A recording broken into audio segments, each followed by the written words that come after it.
La campagne, c'est beau, ressourçant, essentiel. On se dit bonjour, on est détendu, il n'y a pas de pollution, il y a des animaux. La campagne, c'est aussi de moins en moins de services, de commerce, d'équipements et de plus en plus de kilomètres, d'isolement et de chacun pour soi. Et tout le monde s'en fout.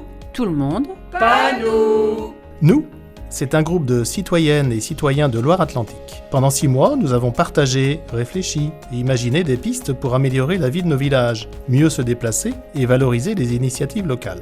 Ici, par exemple, c'est le bourg qui s'est vidé. Et il y a de moins en moins de monde dans le café. Alors, le groupe a imaginé un lieu accessible à tous, à l'image de la place du village. On y viendrait pour se rencontrer, échanger, commercer, travailler, s'amuser, s'entraider. Et plus si affinité. Géré dans un esprit coopératif, on pourrait par exemple y récupérer ses courses, y prendre un café, consulter son dossier CAF, y troquer ses plans. Ses plans? Bah oui, plans de salade, de tomates, et aussi tous ces bons plans. Super comme idée. Mais comment passer à l'action? Ici, nos projets manquent souvent de soutien. Et si on crée un ambassadeur d'idées dans la commune? Cette personne rémunérée irait au-devant des habitants, recueillerait besoins et idées, et mettrait en réseau les initiatives locales et les bonnes volontés. Et pour favoriser cet engagement citoyen, on pourrait aussi valoriser le bénévolat. Par exemple, donner de son temps au club sportif ou à l'entretien du sentier de randonnée pourrait être gratifié par des avantages en nature, des crédits d'impôt ou des points en plus pour la retraite. Génial tout cela. Et on les nourrit comment, ces bonnes volontés? Le supermarché est à 10 km? Alors, pourquoi pas changer les règles? Par exemple, demain, tout supermarché qui s'agrandit devra mettre en place une annexe dans un bourg qui n'a plus d'épicerie. En attendant, il faut en faire des kilomètres à la campagne. Et ceux qui ne conduisent pas, ou plus, et qui n'ont pas accès au transport en commun, ils font comment? Ils pourraient déjà compter sur ceux qui ont une voiture. Le groupe a recensé une flotte de véhicules à partager et optimiser. Par exemple, la voiture de la commune, on peut la mettre en autopartage pour faire du covoiturage, quand elle ne sert pas. Idem pour les voitures d'entreprise de la zone artisanale et les véhicules sanitaires qui reviennent souvent à vide. Et on a imaginé des incitations pour favoriser tout cela, y compris pour les particuliers. Assurance réduite, baisse de la TVA chez le garagiste, et au péage, plus il y a de monde dans la voiture et moins on paie.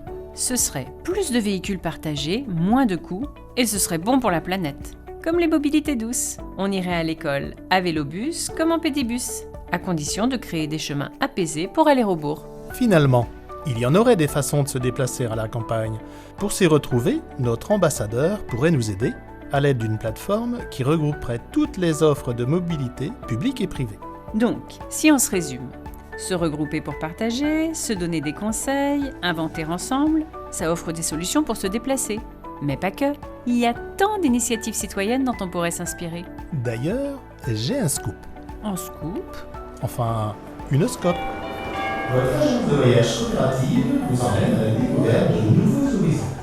Toi, moi, chacune, chacun pourront échanger avec les élus et citoyens porteurs d'initiatives dans le monde rural, ici ou ailleurs.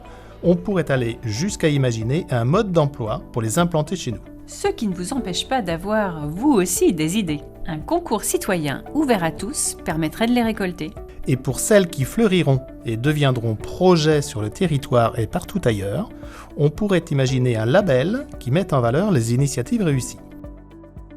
Label, le label des champs, qui tous les ans organiserait un forum national pour médiatiser les démarches positives et favoriser leur essaimage. Bon, il n'y a plus qu'à embarquer les décideurs avec nous. Les conseils de développement pourraient nous le permettre. Transformons-les en véritables lieux d'échange entre élus, citoyens et associations. Bref, osons tester de nouvelles solutions. Faisons connaître nos travaux et pour les approfondir, Rejoignez-nous.